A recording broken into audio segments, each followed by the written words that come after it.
Hello friends, എൻ്റെ പേര് സെൻഡ്രാക്സ് സജീവൻ. അപ്പോൾ നമ്മൾ കുറച്ചായി വീഡിയോസ് കാര്യങ്ങളൊക്കെ ചെയ്തിട്ട് here I am back again. അപ്പോൾ ഇന്നത്തെ ദിവസം നമ്മൾ പഠിക്കാൻ പോകുന്നത് ഒരു കൺസോളിഡേഷൻ മാർക്കറ്റ് ടൈം സൈക്കിൾസ് ഉപയോഗിച്ച് എങ്ങനെ കണ്ടുപിടിക്കുക എന്നാണ്. അപ്പോൾ ടൈം സൈക്കിൾ എന്ന് പറയുന്നത് it's A part of advance ICT concepts. അപ്പോൾ ഇന്നത്തെ ദിവസം നമ്മൾ ടൈം സൈക്കിളിലെ ചെറിയൊരു ഇൻട്രൊഡക്ഷൻ മാത്രമേ ചെയ്യുന്നുള്ളൂ. അതിനുശേഷം അഡ്വാൻസ്ഡ് ആയിട്ടുള്ള നമ്മളെ ടൈം സൈക്കിൾ സീരീസ് നമ്മുടെ ചാനലിൽ വരുന്നതായിരിക്കും. അപ്പോൾ ഒട്ടും പോരടിപ്പിക്കുന്നില്ല, ലെറ്റ്സ് ഗെറ്റ് സ്റ്റാർട്ടഡ്. ഫ്രണ്ട്സ്, നമ്മളൊരു കൺസോളിഡേഷൻ മാർക്കറ്റ് ആൻറ്റിസിപ്പേറ്റ് ചെയ്യുന്നതിന് മുന്നേ നമ്മൾ ടൈം സൈക്കിൾ എന്താണെന്ന് ആദ്യം മനസ്സിലാക്കേണ്ടതായിട്ടുണ്ട്. ഓക്കെ, അപ്പോൾ ഞാനിവിടെ ജനുവരി തൊട്ടിട്ട് ജൂൺ വരെ മാർക്ക് ചെയ്തായിട്ട് നിങ്ങൾക്ക് കാണാൻ പറ്റും. ഓക്കെ, അപ്പോൾ നമുക്ക് ടൈം സൈക്കിളിനെ പല രീതിയിൽ ഡിവൈഡ് ചെയ്യാം. ഇയർലി ഡെലിവറി ആയിട്ട് ഡിവൈഡ് ചെയ്യാം, മന്ത്ലി ഡെലിവറി ആയിട്ട് ഡിവൈഡ് ചെയ്യാം. ഫോർ എക്സാമ്പിൾ ഇപ്പോൾ തൽക്കാലം ഞാൻ ഇയർലി ഡെലിവറി മാത്രം എടുക്കുകയാണ്. ഓക്കെ, അങ്ങനെ നമ്മൾ നോക്കുകയാണെങ്കിൽ ജനുവരി തൊട്ട് ഡിസംബർ വരെ, ഓക്കെ, ഒരു വർഷത്തിൽ 12 മാസമാണുള്ളത്. ഫ്രം ജനുവരി ടു ഡിസംബർ, അത് ഫിക്സഡ് ആണ്. സോ ടൈം സൈക്കിൾ എപ്പോഴും ഫിക്സഡ് ആണ് എന്ന് മനസ്സിലാക്കുക. അപ്പോൾ ഞാനിവിടെ ജനുവരി തൊട്ടിട്ട് ജൂൺ വരെ മാർക്ക് ചെയ്തിട്ടുണ്ട്. അപ്പോൾ ജനുവരി സ്റ്റാർട്ടിംഗ് ഡേ തൊട്ടിട്ട് ജനുവരി ലാസ്റ്റ് ഡേ മാർക്ക് ചെയ്തു. അതുപോലെ തന്നെ ഫെബ്രുവരി സ്റ്റാർട്ടിംഗ് ടു ഫെബ്രുവരി എൻഡ് വരെ മാർക്ക് ചെയ്തു. അങ്ങനെ മാർച്ച്, ഏപ്രിൽ, മെയ് വരെ മാർക്ക് ചെയ്തിട്ടുണ്ട്. അപ്പോൾ എന്തുകൊണ്ടാണ് ടൈം സൈക്കിളിന് ഇമ്പോർട്ടൻസ് ഉണ്ട് എന്ന് പറയുന്നത്, നമ്മളെ കറൻറ്റ് ടൈം സൈക്കിൾ, അതായത് ഇപ്പോൾ ജൂൺ മാസമാണ് ഇനി ട്രേഡ് ചെയ്യാൻ പോകുന്നത്. അപ്പോൾ ജൂൺ മാസം മാർക്കറ്റിൽ സംഭവിക്കുന്ന പ്രൈസ് മൂവ്മെൻറ്റ്സ് മെയ് മാസം ഡിപ്പെൻഡ് ചെയ്തിട്ടാണ്.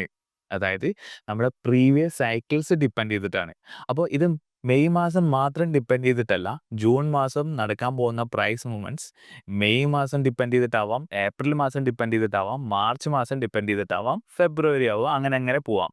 അപ്പോൾ പ്രീവിയസ് ആയിട്ടുള്ള ടൈം സൈക്കിൾസിനെ ഡിപ്പെൻഡ് ചെയ്തുകൊണ്ടാണ് കറൻ്റ് ആയിട്ടുള്ള പ്രൈസ് മൂവ്മെൻറ്റ്സ് സംഭവിക്കാൻ പോകുന്നത്. സോ ദാറ്റ് മീൻസ് പ്രൈസ് മൂവ്മെൻറ്റ്സും ടൈം സൈക്കിൾസും കോറിലേറ്റഡ് ആണ്. പക്ഷേ ഒരു കാര്യം നിങ്ങൾ മനസ്സിലാക്കേണ്ടത്, ടൈം സൈക്കിൾ ഫിക്സഡ് ആണ്. ഓക്കെ, ഒരു വർഷത്തിൽ 12 മാസം ഉണ്ട് എന്നുള്ളത് ഫിക്സഡ് ആണ്. പക്ഷേ പ്രൈസ് സൈക്കിൾസ് ഫിക്സഡ് അല്ല. പ്രൈസ് എപ്പോഴും ഡൈനാമിക് ആണ്, എപ്പോഴും മാറിക്കൊണ്ടേയിരിക്കും. അപ്പോൾ നമുക്ക് ഇവിടെ ഒരു എക്സാമ്പിൾ നോക്കാം. അപ്പോൾ ഞാനിവിടെ ജനുവരി മാസത്തെ ഹൈ ഇവിടെ മാർക്ക് ചെയ്തിട്ടുണ്ട്. അത് ഞാനിവിടെ ജാൻ എഴുതിയിട്ടുണ്ട്. അതുപോലെ തന്നെ ഫെബ്രുവരി മാസത്തെ ഹൈ മാർക്ക് ചെയ്തിട്ടുണ്ട്. അത് ഞാൻ ഫെബ്രുവരി എന്ന് എഴുതിയിട്ടുണ്ട്. അപ്പോൾ നിങ്ങൾക്ക് ഇവിടെ നോക്കുകയാണെങ്കിൽ ജനുവരി മാസത്തെ മാർക്കറ്റ് ഫെബ്രുവരി മാസം ജനുവരി മാസത്തെ ഹൈ മാർക്കറ്റ് എടുത്തതിന് ശേഷം മുകളിലേക്ക് പോകുന്നതായിട്ട് കാണാൻ പറ്റും. ഇനി മാർച്ച് മാസം നോക്കുകയാണെങ്കിൽ ഫെബ്രുവരി മാസത്തെ ഹൈ ടേക്ക് ചെയ്തിട്ട് മാർക്കറ്റ് മുകളിലേക്ക് പോകുന്നത് കാണാൻ പറ്റും.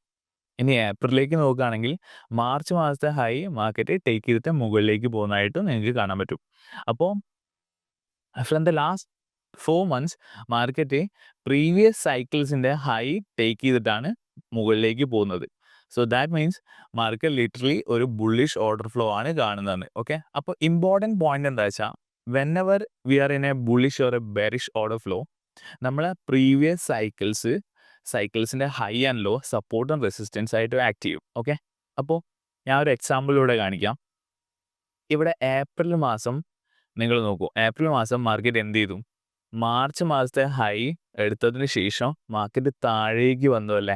താഴേക്ക് വന്നപ്പോൾ മാർക്കറ്റ് എങ്ങോട്ടാണ് വന്നത്? എക്സാക്ട്ലി ഫെബ്രുവരി മാസത്തെ ഹൈയിലേക്കാണ് മാർക്കറ്റ് വന്നത്. കണ്ടോ, എക്സാക്ട്ലി ഫെബ്രുവരി മാസത്തെ ഹൈ ടാപ്പ് ചെയ്തിട്ടാണ് മാർക്കറ്റ് മുകളിലേക്ക് പോയത്.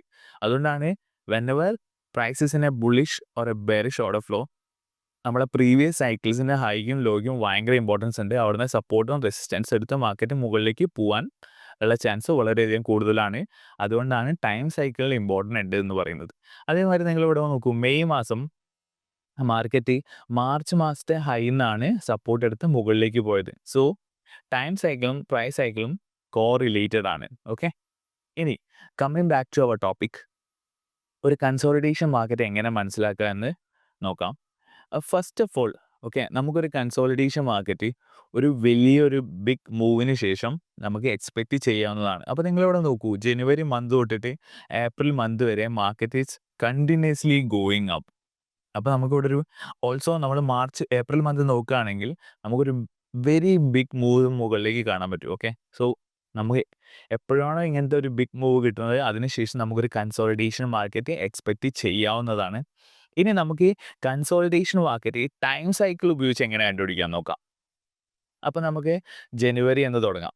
അപ്പോൾ ഫെബ്രുവരി മാസം മാർക്കറ്റ് എന്ത് ചെയ്തു? ജനുവരി മാസത്തെ ഹൈ ടേക്ക് ചെയ്തിട്ട് മുകളിലേക്ക് പോയി. മാർച്ച് മാസം മാർക്കറ്റ് എന്ത് ചെയ്തു? ഫെബ്രുവരി മാസത്തെ ഹൈ ടേക്ക് ചെയ്തിട്ട് മുകളിലേക്ക് പോയി. ഇനി ഏപ്രിൽ മാസം എന്ത് ചെയ്തു?